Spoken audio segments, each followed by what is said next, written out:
Bonjour à toutes et à tous. Bonjour Isabelle. Bonjour Merci Elise. de nous rejoindre ce matin pour ce webinaire de rentrée. Donc un webinaire qui s'inscrit dans notre thématique du mois, propriété intellectuelle et design, avec deux ateliers ce matin et demain dans notre espace dans le 11e sur le sujet de la protection du design.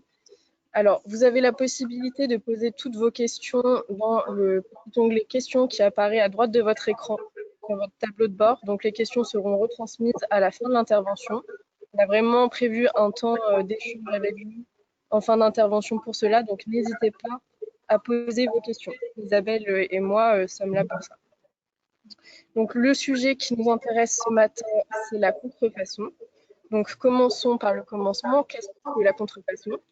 Selon l'INPI, la contrefaçon se définit comme la reproduction, l'imitation ou l'utilisation totale ou partielle d'un droit de propriété intellectuelle sans l'autorisation de son propriétaire.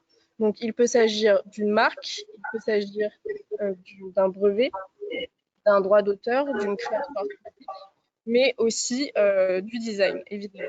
Donc, vous avez la définition sur l'écran du code de la propriété intellectuelle qui reprend cette définition. Aujourd'hui, on le voit, c'est un véritable fléau, malheureusement, qui a pris aussi beaucoup d'importance avec la démocratisation de l'e-commerce. Aujourd'hui, c'est vrai que c'est assez simple de trouver sur Internet des pièces de designers de renom et de marques internationales à des prix qui défient toute concurrence. Ce n'est pas vraiment un hasard au final, puisqu'on le sait, le design, la décoration, c'est aujourd'hui plutôt tendance à la mode. Donc, le design est devenu une des cibles privilégiées des contrefacteurs, une contrefaçon qui n'est plus à une échelle artisanale, du fait de ce contexte de globalisation aussi également, mais qui est industrielle avec des réseaux organisés, donc une véritable menace pour des marques. La question qu'on se pose, c'est comment, du coup, en tant que marque, réagir face à ça, comment se défendre, comment lutter contre. Et ce matin, on a le plaisir d'avoir Isabelle Deconti, directrice générale de Vitra France, qui est spécialiste de l'aménagement des lieux de vie et qui défend sa marque, qui compte parmi les plus copiées actuellement, avec l'ensemble des pièces iconiques de Vitra qui sont les cibles privilégiées des contrefacteurs. Isabelle, merci d'être avec nous ce matin pour cette interview liée à la contrefaçon. Alors, je vais tout de suite vous poser une première question. Vous parlez de cette contrefaçon qui est aujourd'hui industrielle et qui est massive et assez violente. Comment une marque comme Vitra s'organise, comment Vitra se défend pour protéger ses pièces de la contrefaçon? Alors peut-être sur la page suivante, on va voir la plupart des pièces qui sont celles d'avant, juste avant. La plupart des pièces qui sont souvent proposées en contrefaçon. Donc ça, ce sont vraiment ce qu'on appelle les icônes du design, qui sont des produits qu'on fabrique depuis l'origine, c'est-à-dire depuis, pour la plupart, plus de 60 ans. C'est l'idée de l'original, c'est-à-dire que c'est une pièce qui a été créée à un moment, que nous fabriquons. Et comme ce sont des éditions, c'est-à-dire qu'on n'a jamais interrompu la fabrication, ces produits sont toujours des originaux, même pour les éléments, les produits fabriqués aujourd'hui. Donc là, vous voyez que ces icônes du design qui ont un grand succès parce qu'ils sont renommés, ils ont chacun une histoire, ils sont la cible de contrefacteurs parce qu'en fait, effectivement, ce fléau de la contrefaçon est maintenant vraiment, il est prouvé qu'il est lancé par le grand banditisme, c'est-à-dire que ce sont les mêmes trafiquants que ce qui peut être trafic terrible que je ne vais pas nommer. Donc en fait, nous, chez Vitra, on lutte énormément légalement contre les contrefacteurs. Donc ça, je vais en parler rapidement et après, je vous montrerai de quelle façon nous faisons plutôt la promotion de nos produits en faisant une communication positive. Parce qu'en fait, lutter contre la contrefaçon, on peut y passer ses nuits et ses jours. C'est assez terrible, il faut le faire. Mais il ne faut pas non plus que ça devienne son occupation de chaque jour parce que c'est très déprimant, on pourrait faire ça que toute la journée. Donc, en fait, chez Vitra, nous avons une armée d'avocats, un service légal qui est à notre siège social en Suisse, et on ne laisse passer aucune contrefaçon. C'est-à-dire que que le produit soit en partie contrefait, parce qu'on a eu aussi, par exemple, pour les coques IMSS, qui sont les sièges que vous voyez à droite, des coques qui à un moment étaient un reste de stock qui venait d'Herman Miller des États-Unis, parce que par exemple pour les produits IMSS, nous partageons les droits dans le monde entier avec Herman Miller, Vitra ayant l'Europe et le Moyen-Orient, Herman D'accord. Miller le reste du monde. Donc en fait, on a eu un moment des pieds qui étaient contrefaits. Pour nous, une contrefaçon, c'est à partir du moment où c'est fait sans l'autorisation et sans sécurité et respect, c'est une contrefaçon. Donc en fait, nous sommes très vigilants.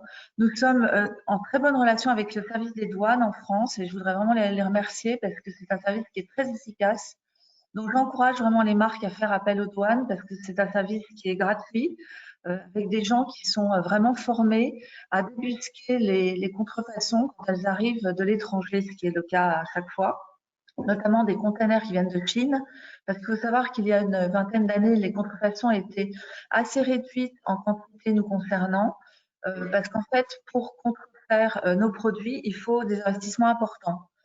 J'y reviendrai après parce que c'est une façon aussi de protéger les produits, c'est de faire des produits qui soient très innovants, dans des matériaux modernes, avec des formes qui sont originales. Et donc, c'est très compliqué de les contrefaire. Quand vous voyez le lin fleuve qui est au milieu de la photo, chaque moule pour, par exemple, le piétement, pour les pièces arrière de la coque, c'est un investissement minimum de 100 000 euros. Donc, il faut pouvoir en fabriquer énormément. Ce qui a encouragé la contrefaçon à grande échelle, c'est d'abord l'investissement de la Chine qui a vu que c'était un moyen de faire pas mal d'argent et également la possibilité de distribuer ces contrefaçons par Internet, ce qui n'était pas le cas autrefois. C'est-à-dire qu'en fait, c'est tellement cher de fabriquer que si on en vendait 2, 3, 10, c'était pas très rentable. Maintenant, Internet permet de ne plus avoir de frontières de la commercialisation et d'avoir des vitrines très faciles des produits. Beaucoup de contrefacteurs n'hésitent même pas à utiliser les photos de nos bibliothèques, c'est-à-dire les photos des originaux, pour proposer des produits qui sont faits de façon terrible. Parce que pourquoi arrive-t-on à un prix très bas en contrefaçon? Parce qu'en fait, c'est fabriqué dans des matériaux qui sont très peu coûteux, donc de faible qualité, sans respect des droits d'auteur, en changeant complètement les qualités intrinsèques du produit. Parce que, faut vous rappeler, l'essence du design, c'est la fonction et c'est aussi apporter quelque chose d'innovant et bon pour la personne qui va l'utiliser. Bien sûr. Or, les contrefacteurs, eux, qu'est-ce qui les intéresse? C'est juste la forme. Ils copient une image, ça peut être une image plate comme une image papier, mais je veux dire, tout ce qui peut être confort, ergonomie, durabilité, fabrication écologique, durable, c'est absolument pas leur souci. C'est-à-dire que quand une personne achète une contrefaçon, elle achète une image. Donc ça veut dire qu'elle va payer quelque chose quand même un peu cher, même si c'est moins cher que l'original, mais elle va tout de suite être déçue. Elle va être mal installée, ça va être dangereux, ça favorise le travail illégal, le travail dans des conditions sociales terribles. Donc en fait, quand on achète une contrefaçon, on, on fait quelque chose de vraiment pas bien pour la planète, pour le monde et pour soi-même aussi, parce que c'est dangereux. En Donc, réalité, oui, pardon. En réalité, du coup, c'est une copie qui est liée plutôt à l'image de la marque plutôt qu'à la qualité du produit, puisque c'est pas du tout ce qu'ils recherchent à reconstruire Oui, dans leur façon. absolument. C'est uniquement l'image du produit. Ce n'est rien d'autre. Donc en fait, je vous parlais des douanes. Les douanes, c'est un service qui est assez formidable, qui par exemple l'année dernière, en ouvrant les containers alors à la fois dans les ports d'entrée, les aéroports d'entrée, on a fait à peu près une saisie de 15 000 pièces de la In Plastic Fair que vous voyez à droite, qui avait été d'ailleurs livrée. Il y avait notamment une saisie de 8 000 pièces. Alors ça peut être des saisies importantes ou plus ou moins importantes. Parfois, les coques sont mises dans un container, les pieds dans un autre container pour pas attirer l'attention. D'accord. Et comme on est très très bien épaulé par les douanes, alors les douanes nous épaulent très bien, il faut le savoir, parce qu'ils savent que quand ils font une saisie, on n'en reste pas là, on se déplace, on va constater, donc on se déplace avec un avocat, et on mène les actions à la suite de la saisie pour punir les contrefacteurs. Ce n'est pas le cas de toutes les marques, parce qu'il faut savoir que tout cela est un investissement très important en argent et en temps. Et en fait, beaucoup de marques ne pensent pas judicieux de défendre leurs produits. Donc en fait, ce qu'il faut, c'est vraiment soutenir les douanes et mettre les moyens pour que leur travail soit efficace. De sorte que maintenant, les douaniers étant très bien formés à nos produits et comme ils savent qu'on est là, Nous avons constaté ces derniers mois, bon alors il y a le confinement, donc c'est pas forcément probant, mais on a constaté même les mois précédant le confinement qu'il y avait beaucoup moins d'importations de produits Vitra parce que les contrefacteurs, en fait, ils veulent pas prendre de risques. S'ils envoient 10 000 pièces qu'elles sont saisies et détruites, en plus elles sont saisies et détruites aux Oui. frais de la personne qui les a commandées, parce qu'on peut pas condamner les contrefacteurs, on peut condamner ceux qui mettent sur le marché en France. Ça coûte une fortune parce on leur détruit leur commande et en plus ils doivent payer toute la destruction, plus les frais d'avocat, plus une amende. En général, on fait des négociations en amont pour que ça aille vite. Ça peut coûter vraiment très cher. Donc on constate que ça a permis de réduire le nombre d'importations en France. Et vous disiez que les marques, certaines marques ne trouvaient pas judicieux de protéger leurs produits. Selon vous, pourquoi ces marques ne vont pas jusqu'au bout ou ne protègent pas suffisamment leurs produits? Alors en fait, parce que ça coûte cher. Donc en fait, il faut pouvoir avoir un budget dédié à cette protection.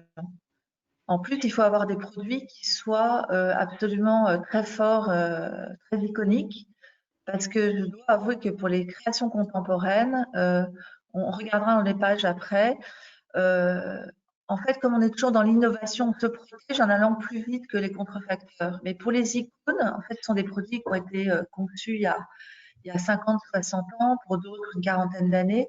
En fait, Mmh. on joue sur une histoire. L'histoire, les consommateurs adorent entendre l'histoire parce que c'est toujours la même histoire et ce sont des objets qui se transmettent. Et donc, les marques qui veulent défendre des créations contemporaines, c'est beaucoup plus compliqué parce qu'en fait, à partir du moment où votre produit n'est pas une icône, c'est très compliqué de pouvoir juger que. Alors, je crois que vous recevez un avocat spécialisé demain qui est formidable. Elle pourra, je pense, bien vous répondre à ce sujet. Et je vous encourage à poser la question quid des éditions historiques par rapport aux éditions contemporaines, parce que la démarche est plus compliquée pour les créations contemporaines. D'accord. Donc ensuite, ce qui est important, c'est si on regarde la page d'après, donc nous agissons légalement, nous avons les avocats qui sont armés, nous avons les douanes, nous ne laissons passer aucune contrefaçon. Par exemple, en France, dès qu'on voit des contrefaçons chez un revendeur, bien sûr, Vitra, parce qu'on a des revendeurs agréés, mais quand on voit ça dans un magasin, on agit, on se présente, on demande que ça soit retiré immédiatement, on fait des saisies, on est très très vigilant. Mais il faut savoir que ce qui nous intéresse chez Vitra, c'est avant tout de communiquer de façon positive, parce qu'en fait, on n'évitera jamais complètement les importations de contrefaçon, mais ce que nous préférons, c'est avertir le consommateur et nos clients potentiels qu'en fait, s'ils investissent dans un original, l'investissement est très très raisonnable parce qu'en fait, l'original est un produit, comme je le disais tout à l'heure, qui va tout de suite vous faire plaisir, qui va vous apporter un confort, que vous allez pouvoir utiliser immédiatement avec un grand bonheur. Derrière chaque produit, il y a une histoire. Donc, ce qui est important aussi, c'est de créer des produits qui ont une histoire, qui ont une valeur ajoutée. Des produits également qui soient durables et pérennes, parce que ce qui est important aussi, c'est la transmission. Quand on achète un produit, on a quand même un devoir de ne pas remplir les poubelles de produits inutiles. Et je pense que cette démarche qui a toujours été celle de Vitra depuis la création d'entreprise il y a 80 ans, c'est vraiment de dire nous voulons créer des produits innovants, mais aussi très durables. C'est-à-dire qu'ils sont à la fois durables en termes de qualité, donc on utilise toujours des matériaux d'une qualité extrême, qui peuvent justement pousser l'usage dans le temps, qui au contraire se patinent. Par exemple, les cuirs prennent une espèce de patine particulière, même les matériaux plus synthétiques, ils ont également une bonne durée de vie. Mais en revanche, ce qui est important, c'est de penser toujours à la transmission. Il faut que le produit soit également en bon état, mais désirable et utile également avec les générations futures. C'est pour cela que tous les produits contemporains que nous créons depuis la Pantone Faire, d'ailleurs, on va peut-être passer à la page d'après. Alors, Celle-là, on va d'après, voilà. Alors, par exemple, Jean Prouvé. Alors, je saute non, on va aller en arrière. Par exemple, la chaise de Jean Prouvé. Alors, je fais un peu décousu, mais je vais vous raconter une petite histoire. En fait, Jean Prouvé, qui est un des très, très grands créateurs, architectes, designers français, a créé cette chaise pour les écoles. Vous voyez qu'à l'arrière, le ouais. pied est très robuste pour permettre aux élèves, aux écoliers, aux enfants de se basculer. que plutôt que d'interdire aux enfants de basculer, il vaut mieux les aider, les installer de façon sécure. Donc ce produit-là, quand nous avons rencontré la fille de Jean Prouvé il y a une vingtaine d'années, en fait, Rolf Hellbaum, à l'époque, s'est demandé est-ce qu'on édite ou non la collection de Jean Prouvé, qui n'avait jamais été éditée de façon industrielle. C'était à chaque fois des petites éditions qui n'étaient pas à destination du grand public. À l'époque, vous savez, et même encore maintenant, les produits vintage, les collections vintage de Jean Prouvé se vendent dans des salles des ventes et chez les marchands avec des budgets incroyables. Je crois que la table la plus chère du monde qui dépasse $1 million était une table de Jean Prouvé. Et en fait, quand on a eu la rencontre avec la fille de Jean Prouvé, on s'est dit, nous avons envie, on n'était pas sûr d'éditer la collection parce qu'en fait, c'était des énormes investissements, mais en fait, ce qui nous a paru judicieux, c'est de raconter cette histoire et de rendre abordables les produits à un public plus large, que la chaise est dans les 450 € à peu près. Donc, c'est une chaise, bon, ça ne coûte pas 50 €, mais en même temps, on va la garder toute une vie. Et en fait, c'est cet investissement dans des matériaux de qualité, dans un design innovant. Et ce qui nous a intéressé, c'est la modernité de cette chaise. On s'en passe à la page d'après. Alors, par exemple, je vous parlais tout à l'heure d'innovation. Là, on a une petite photo d'un canapé incroyable. C'est un sofa qui a été conçu par Ella Jongerius, qui est designer néerlandaise, qui travaille beaucoup sur le tissage, sur le patchwork. Et si vous imaginez que la photo que vous avez à gauche, c'est la couverture du sofa, qui s'appelle le Vlinder sofa, qui est tissé d'un seul tenant. Alors là, imaginez un contrefacteur, ça coûterait beaucoup plus cher un contrefacteur de le faire que nous avec les outils qu'on a fabriqués. Donc, vous voyez, en fait, on se protège de la contrefaçon en faisant des produits qui soient terriblement originaux, qui soient très inspirants et qu'on a vraiment plaisir à avoir. C'est d'une qualité incroyable. Vous pourrez découvrir, pour ceux qui sont intéressés, le sofa est incroyable et à chaque fois, on a des harmonies bien étudiées qui sont inabordables pour les contrefacteurs. On voit la page d'après. Du coup, justement, c'était la question aussi que je souhaitais vous poser. Comment un designer et vous, en tant que fabricant, arrivez au stade avant de diffuser un produit, plutôt au stade de la réflexion et de la conception, à faire en sorte de limiter justement les risques de contrefaçon? Vous avez commencé un peu à expliquer que effectivement l'originalité du produit comptait. Est-ce qu'il y a d'autres choses qui Oui. sont en jeu? Oui. Alors, par exemple, le Flinder, comme tous les produits contemporains, nous mettons 3 ans à les faire. C'est-à-dire que c'est un développement de 3 années. En fait, c'est uniquement le dessin, les matériaux, l'usage et le confort surtout, parce que ce sont des produits toujours très confortables et très utilisables. En fait, ce qui nous protège, c'est vraiment l'originalité. C'est pour ça que l'original a une vertu à la fois historique et une vertu contemporaine. Et ça, c'est vraiment important.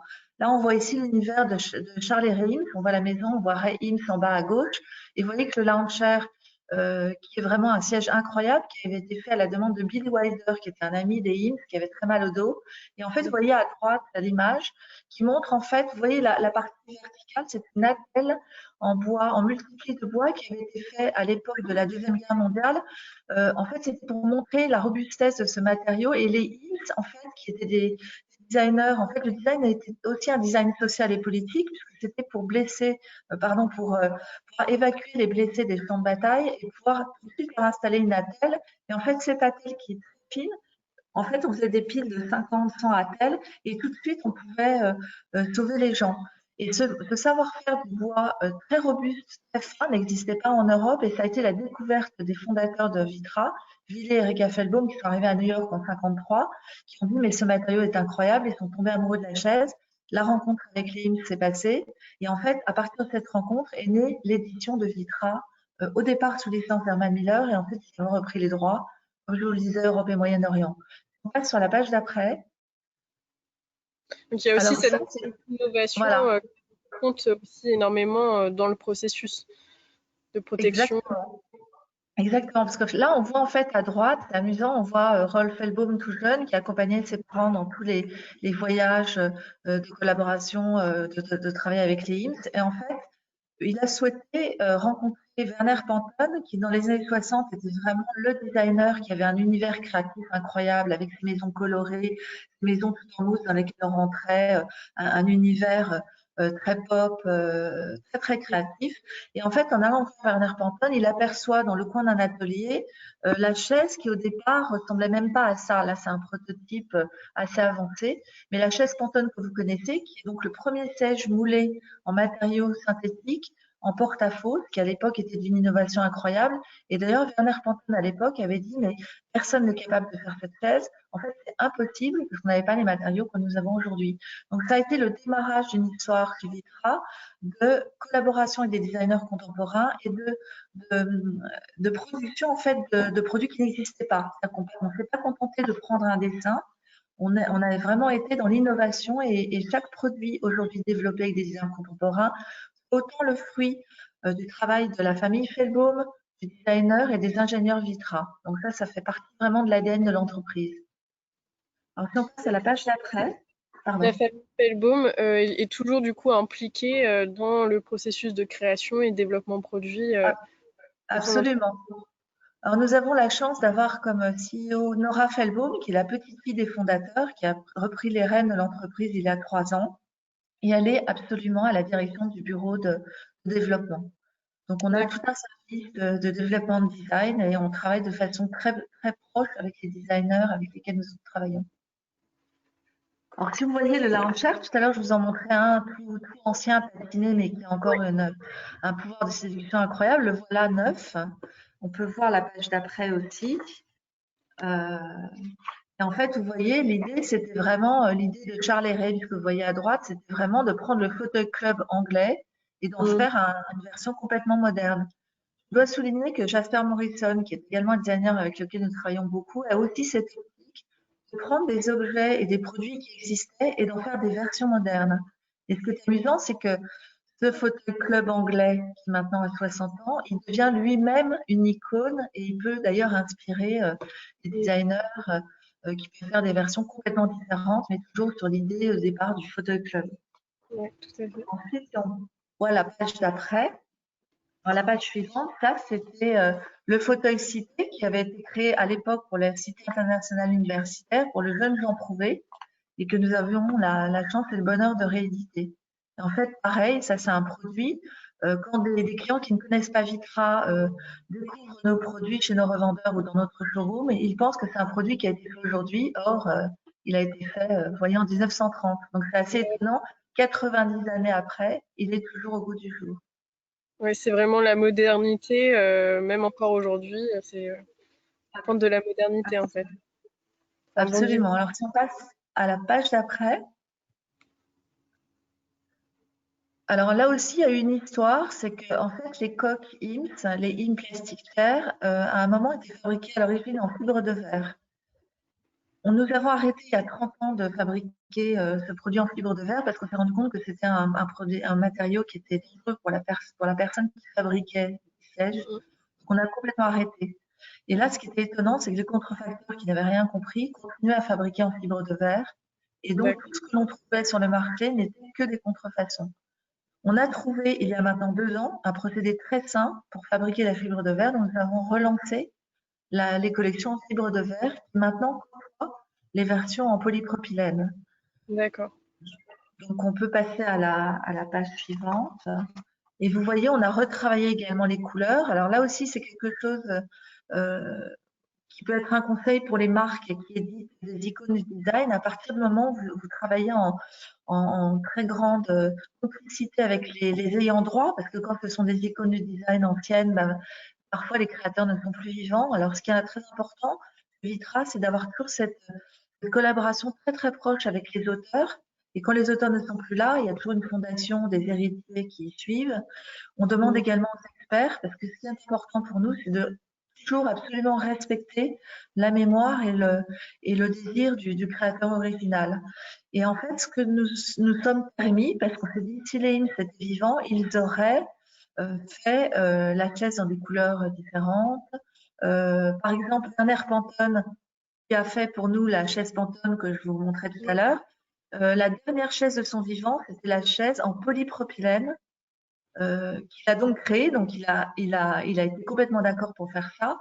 qu'en fait, ça a permis de passer d'un siège qui était à 1500 euros, fabriqué à la main en pièces uniques, quoi, artisanales, à une version à 200 euros qui était disponible pour le grand public, plus résistante, utilisable dans des lieux publics, également par des jeunes publics de par sa souplesse et sa solidité. Et c'est ça aussi l'histoire de Vitra, c'est que nous ne voulons pas être fournisseurs que pour les élites. Ce qui nous intéresse, c'est vraiment de faire le meilleur pour un large public. Pour ça, nous sommes toujours ravis de voir nos produits arriver à des prix. Un produit Vitra, ça démarre à 50 euros jusqu'à 10 000 euros. Mais on lutte beaucoup sur cette image de qualité peut être aussi abordable. Et pourtant qui reste de qualité, du coup, avec une histoire aussi derrière et une Absolument. promotion du créateur, enfin, et un soutien du créateur, puisqu'il y a vraiment l'idée de défendre un produit qui a été pensé par un créateur et qu'on respecte jusqu'au bout aussi, même quand il est décédé, et qu'on est là pour honorer sa mémoire. Absolument, absolument. Par exemple, on va passer à la page d'après, qui n'a rien Oui. à voir avec ce que je vais vous raconter. C'est le launcher que je vous ai montré tout à l'heure. En fait, on s'est rendu compte que les générations grandissaient. Et là, launcher, alors on peut aller en arrière un petit peu, en arrière, voilà, encore, Je crois voilà, que c'est voilà, juste encore après. avant. Voilà. Je crois que Voilà. En fait, ce fauteuil, il y a 4 ans, on s'est rendu compte qu'il y avait des personnes qui étaient beaucoup plus grandes que les générations d'il y a 60 ans, qui n'étaient pas très bien dans ce fauteuil-là. Donc, on s'est dit, on va faire une version XL. Alors, de façon très simple et économique, bah, il suffit de prendre ce fauteuil, de le grandir de 10% par exemple, et d'avoir une nouvelle version. Mais en fait, on ne s'est pas contenté de faire ça parce qu'on s'est dit, on a tenté, mais c'était vraiment pas bien parce qu'en fait, ce que nous voulions, c'est garder l'intention d'origine. Alors, l'idée, c'est le gant de baseball dans lequel la personne s'asseyait. Et en fait, on a fait 55 modèles différents. Imaginez l'investissement parce qu'on a voulu avoir, en fait, une forme qui, à un moment, ne se remarquait pas. C'est-à-dire que moi, au début, j'ai tout de suite vu la différence entre le normal et le XL. Et maintenant, ils ne sont pas côte à côte, on n'arrive même plus à reconnaître. Parce que justement, on a eu une finesse dans la modification des dimensions. Et donc, on a fait 55 prototypes différents et on a demandé à beaucoup d'experts. Donc, d'abord la famille IMS, ensuite des directeurs de musées, des directeurs de collection, des experts de vintage, des marchands. Et en fait, on est arrivé à un modèle qui est celui que vous voyez là, qu'on n'arrive pas à vraiment reconnaître du modèle standard. incroyable. Donc, après, si on avance dans les pages, vous Oui. verrez qu'en fait, encore Alors, après, plus loin. hop. Voilà, donc vous voyez qu'en fait, dans la collection IMS, en fait, on ressort régulièrement des modèles, soit qui étaient fabriqués depuis l'origine. La page suivante va montrer des modèles intéressants. Là, en fait, vous voyez, ça c'est la famille des IMS Plastic Chair. On a également la Wire Chair que vous voyez dans la partie droite. Alors, la Ouais. Wire Chair, c'est la même histoire que pour la Pantone, c'est-à-dire qu'on a réussi à trouver un procédé pour souder. C'est un panier de fil d'acier. On a trouvé un procédé beaucoup plus économique, industriel, qui a permis de faire passer la chaise de 1200 euros à 400 euros. Donc ça, c'est toujours aussi l'idée, c'est de protéger. En fait, pour protéger contre la contrefaçon, il faut essayer de rendre les produits abordables. Pour ça aussi, j'insiste sur le fait qu'il faut que le prix soit juste.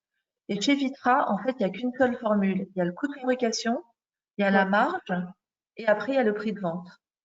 Donc c'est pas compliqué, on n'essaye pas d'inventer un prix en disant ça c'est vraiment un conseil que je donne aux fabricants, c'est-à-dire que ayez un prix juste, ne dites pas ce produit, ben, on pourrait très bien le vendre 1000 euros. En fait, il faut être vraiment honnête avec le consommateur. Il faut vraiment que votre prix corresponde au coût de fabrication, à la marge que vous voulez garder et la marge que vous donnez à vos distributeurs, qui est importante à calculer. Mais par exemple, sur la IMS Fiberglass Chair, qu'on a Oui, l'habitude aussi, enfin, qui est très souvent copiée, oui, on trouve facilement cette chaise à presque 10 fois moins cher que le prix d'origine. Donc même quand on essaye d'être accessible ou en tout cas d'avoir le prix juste par rapport au consommateur et d'être honnête oui. là-dessus, comme vous disiez, il y a quand même ce risque et cette menace d'être copié malgré tout, même si on est le plus honnête possible sur Ouais. le prix final. C'est pour ça qu'en fait, nous avons lancé une campagne qui s'appelle l'Original et on a d'ailleurs fait livres. Et alors, cette campagne qui s'appelle l'Original, qui vise à la défense et un peu l'information du consommateur, il y a d'ailleurs une très jolie exposition qui s'appelle l'Original, qui va être montrée dans le cadre de Paris Design Week. C'est RBC, qui est notre partenaire à Paris, au 40 rue Violet. Et donc, on a monté une exposition, qui est une exposition qui justement montre toute cette philosophie de l'original, qui montre comment ça a été fabriqué, les secrets de fabrication de certains produits. Quand on voit qu'à l'intérieur de la .03 de Martin Van Severen, il y a un véritable ressort qui est complètement noyé dans la coque. En fait, je vous encourage vraiment à aller voir cette exposition. Elle est absolument formidable. Elle montre la valeur de l'investissement que l'on met dans une pièce. Et c'est pour ça que, par exemple, quand on va payer par exemple, la chaise, la coque IMS que vous voyez en bas à gauche, chez Vitra, elle coûte dans les 300 € en polypropylène. Vous allez la trouver peut-être 40 € en contrefaçon, mais alors, si vous balancez, elle va se casser, donc c'est très dangereux. Parce qu'en fait, c'est un matériau qui n'est pas du tout noble. Vous allez tout de suite avoir un produit qui va être dangereux, qui va être pas confortable, qui va être immoral et qui va être vraiment vulgaire. Et surtout, vous n'allez pas le garder des années et il est vraiment dangereux. Donc, je vous encourage vraiment à investir un petit peu plus, à avoir un produit que vous allez garder, vous aurez plaisir à l'utiliser immédiatement et vous pourrez le transmettre, vous pourrez le revendre. Alors qu'une contrefaçon, elle est tout de suite totalement illégale et je dirais que c'est même illégal pour les gens qui l'achètent. Et c'est très dangereux. Si vous essayez des amis ces chaises-là en contrefaçon, c'est que vous n'aimez pas beaucoup vos amis ou alors vous avez bien les risques. Et j'avais aussi entendu lors d'une de vos interviews sur ce sujet dire que le mauvais goût, c'était d'acheter une contrefaçon, et je trouve que c'est une très belle formule aussi Ouais. pour Ah dire oui, c'est très vulgaire. C'est très ouais. vulgaire. Absolument. Et en Euh, fait, il faut savoir que chez Vitra, nous faisons vraiment attention à avoir le juste prix. C'est-à-dire que le prix de vente, vous investissez peut-être à 300, 400, 500 €, mais c'est une pièce que vous allez vraiment garder toute une vie.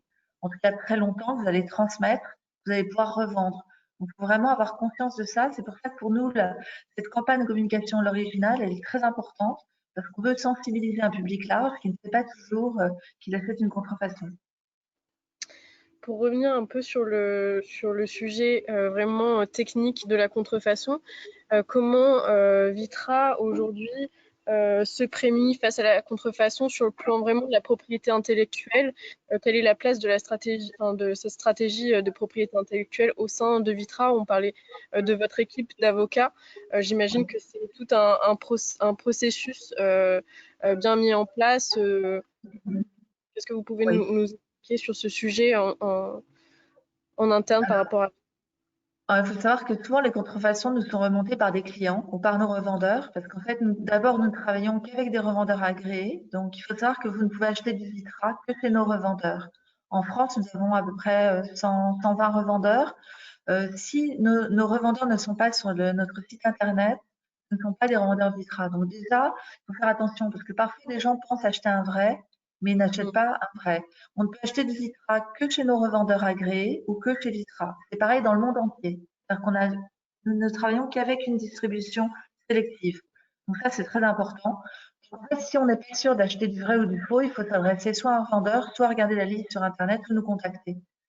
Votre question, c'était comment faisons-nous par rapport aux avocats? Bah, déjà, on a un zéro tolérance. Dès qu'on voit une contrefaçon, on agit.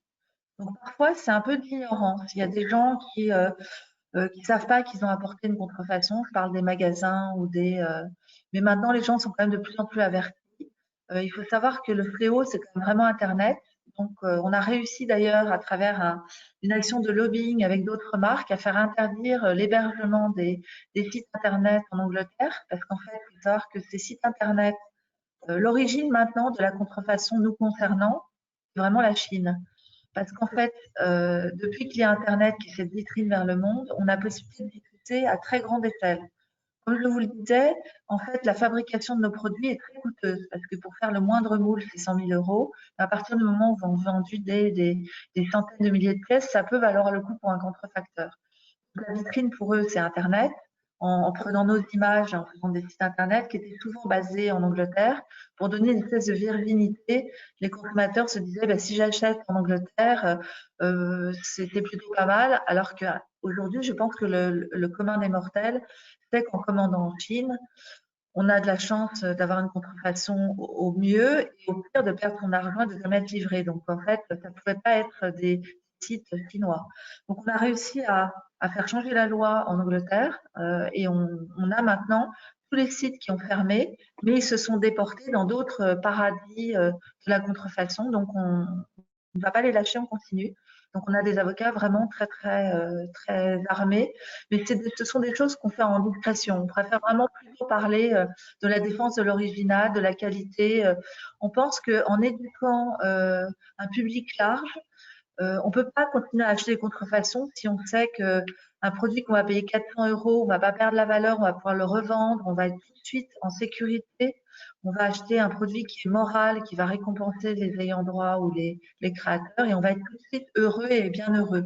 Donc je pense que le jeu n'en va pas à la chandelle. C'est pour ça que notre campagne originale, elle est très importante. C'est plus une campagne d'éducation, et je pense j'encourage tous les fabricants et tous les designers à vraiment être dans ce rôle éducatif.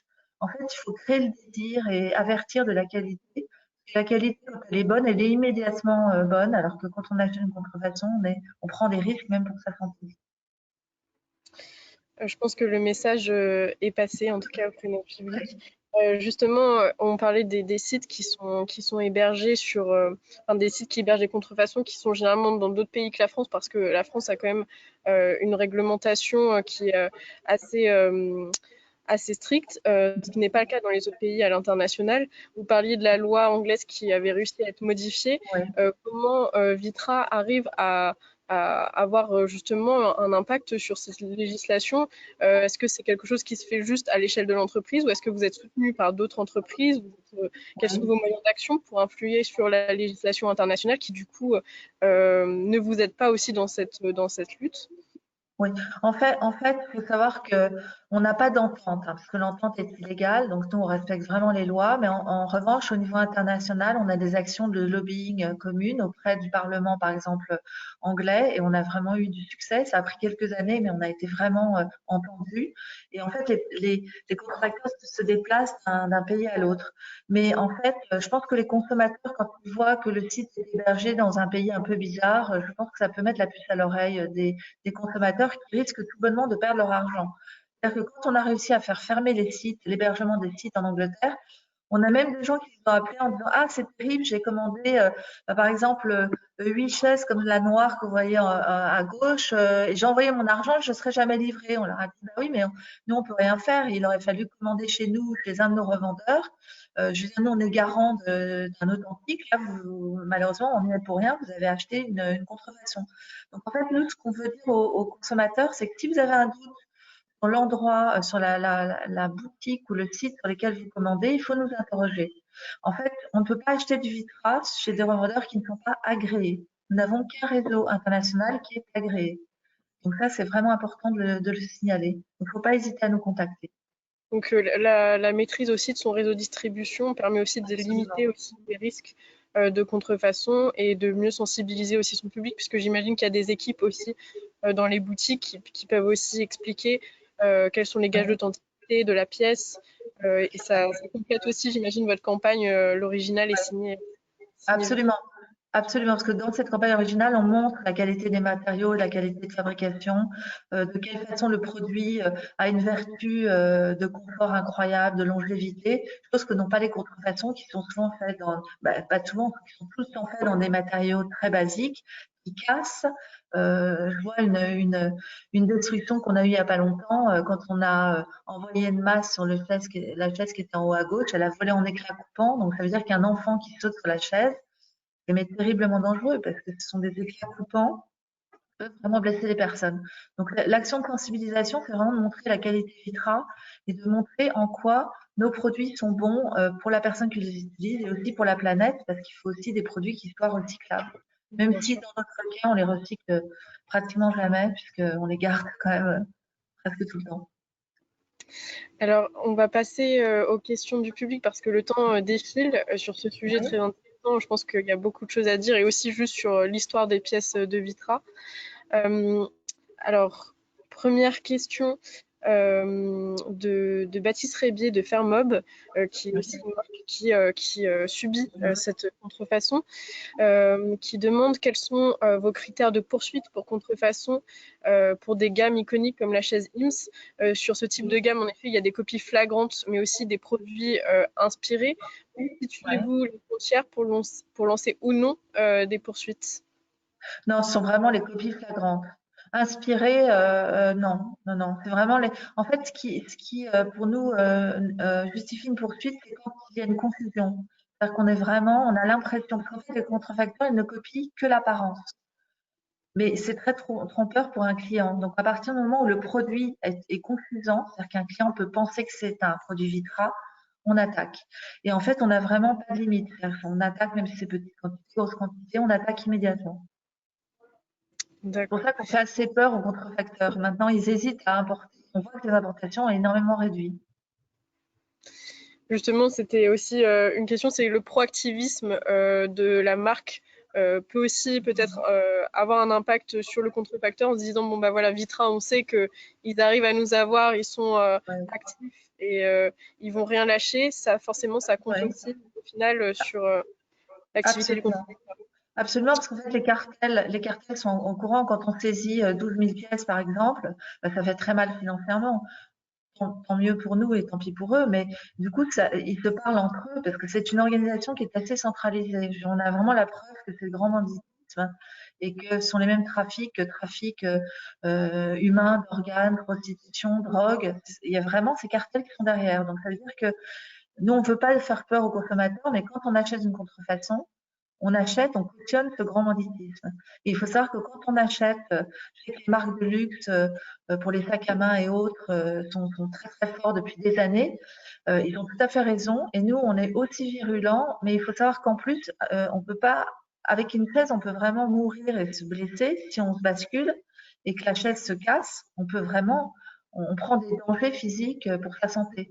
Donc c'est pour ça qu'en fait, nous, on veut communiquer vraiment sur la qualité des produits Vitra en disant qu'on utilise des très bons matériaux et que c'est tout de suite un produit qui est bien pour la personne qui l'utilise. Qui garantit le bien-être et la sécurité Absolument, de la personne. absolument.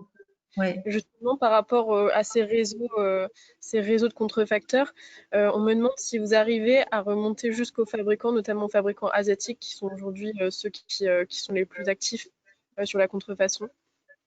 Je dirais oui, mais c'est un secret. D'accord. Mm. Autre question, comment arrivez-vous à protéger un modèle au-delà de la période légale? Donc ça, c'est peut-être un point juridique. Je ne sais pas si vous avez la réponse. Alors, au-delà, on peut pas, mais en fait, faudra poser la question à l'avocat demain. Nous, on est vraiment sur les délais légaux, donc ils sont quand même assez longs, hein. Donc, je laisserai la spécialiste vous répondre demain, mais en fait, on est obligé de tenir dans le délai légal. Alors, juste parce que je vois qu'il y a plusieurs questions aussi assez techniques sur la protection du design et des créations. Je pense qu'effectivement, maître Delphine Brunet, qui sera là demain, pourra répondre aux questions, notamment pour les designers qui se posent des questions par rapport à l'enveloppe solo, etc. On répondra à ces questions demain. Alors, il y Ouais. avait une autre question qui m'était parvenue. Moi, je Pour une rajouterais petite... quand même quelque chose qui est très important, c'est qu'on est dans une époque où on peut communiquer très facilement sur un produit. C'est-à-dire qu'on n'a pas besoin de gros investissements, ce n'était pas le cas il y a quelques années. Moi, j'encourage vraiment les designers à énormément répandre leur création de façon vraiment bien, bien choisie, grâce à Instagram, LinkedIn, etc. Il faut faire connaître le produit et l'associer à la marque et à l'auteur. À partir du moment où vous êtes connu, reconnu, vous êtes déjà un peu plus protégé des contrefaçons. Vraiment, ne lancez pas silencieusement un produit. Faut vraiment le protéger et le faire savoir que vous en êtes l'auteur et le fabricant. Très important. Et effectivement, le VIA le voit aussi à travers l'accompagnement des designers. Beaucoup de designers qui se retrouvent dans des situations compliquées parce qu'ils ont communiqué un petit peu, enfin, un petit peu ou parfois beaucoup sur leur projet, et puis ils se retrouvent avec un projet qui est diffusé par une marque à la suite qui est quasiment identique. Donc c'est évident qu'il faut bien s'intéresser à comment protéger ses créations, et Ouais. on mettra du coup ces échanges demain sur la partie technique avec notre avocate. une petite entreprise qui a des moyens financiers limités, est-ce que justement par rapport à la protection de ses créations, elle a intérêt, enfin est-ce que c'est pertinent pour elle d'engager des frais de dépôt de dessin et modèle, même si elle sait qu'elle n'aura pas les capacités financières ensuite d'attaquer sur le plan juridique un contrefacteur? C'était une question qui a été posée aussi ce matin. Moi, je dirais que chaque cas est particulier. Tout dépend du caractère innovant du produit. En fait, par exemple, nous, avec toutes les créations contemporaines qu'on voit pas sur cette page, en fait, nous prenons de l'avance en étant tous très innovants. Donc, en fait, c'est l'innovation qui nous sauve de la contrefaçon. Je dirais que chaque cas est différent. Ce qu'il faut, c'est faire des bons produits. Quand vous faites un bon produit et que vous le faites savoir et qu'il est au bon prix pour le consommateur, vous avez du succès. Donc, en fait, il faut être sûr de soi et il faut faire des bons produits. Mais il faut, je veux dire, je peux pas donner une règle générale. Tout dépend du produit, de la sophistication. Souvent, la sophistication et le fait que le produit est innovant protège quand même des contrefaçons. Mais Très bien. surtout, il faut surtout avoir un bon réseau de vente. Et l'intérêt, il faut jouer sur le même tableau que les contrefacteurs. C'est-à-dire que Internet aide la contrefaçon, mais aide aussi la diffusion des originaux. Donc, si vous avez un bon site de diffusion sur Internet, vous pouvez commercialiser très, très, très vite. Ce n'était pas le cas d'autrefois où il fallait des points de vente, où vos produits devaient être montrés. On était dans un timing beaucoup plus lent. Pour moi, le secret aujourd'hui, c'est de communiquer, d'abord d'avoir un bon produit qui soit honnête, qui soit innovant, d'avoir une très bonne communication presse. Donc là aussi, c'est important de ne pas hésiter à investir dans une agence de presse. Je sais que nous, on en a une formidable. Je ne sais pas si je peux la citer, mais elle est très bien, 14 septembre, qui est connectée avec tous les bons influenceurs. Et il faut également toujours s'assurer d'avoir une bonne distribution. Et Internet est un très bon moyen. Mais il ne faut pas non plus forcément diffuser auprès de tout le monde. Donc nous, on a choisi vraiment la distribution agréée sélective, de sorte qu'en fait, un client ne peut acheter du Vitra que chez un revendeur agréé, donc il trouve la liste sur notre site internet. Là aussi, il faut faire attention à la diffusion. C'est une belle conclusion, je pense, pour cette matinée. On le voit, la meilleure manière de se protéger, c'est donc d'avoir des produits innovants, de qualité, donc qui résultent aussi d'un savoir-faire et d'une collaboration avec des créateurs, de continuer à défendre la création au maximum, d'investir dans le développement, dans l'innovation à travers ces produits, de communiquer de manière positive, comme vous le faites avec l'original et signé Vitra, auprès de ses consommateurs et des partenaires et continuer à défendre du coup ses créations à travers, je sais qu'il y a aussi le Vitra Design Museum qui Ouais. participe à cette campagne et cette sensibilisation aussi du public. Donc j'invite tout le monde à aller voir l'exposition L'original est signé Vitra Ouais. chez RBC du coup pendant la Paris Design Week. Je ne sais pas si elle perdurera un peu plus longtemps que la Paris Design Week.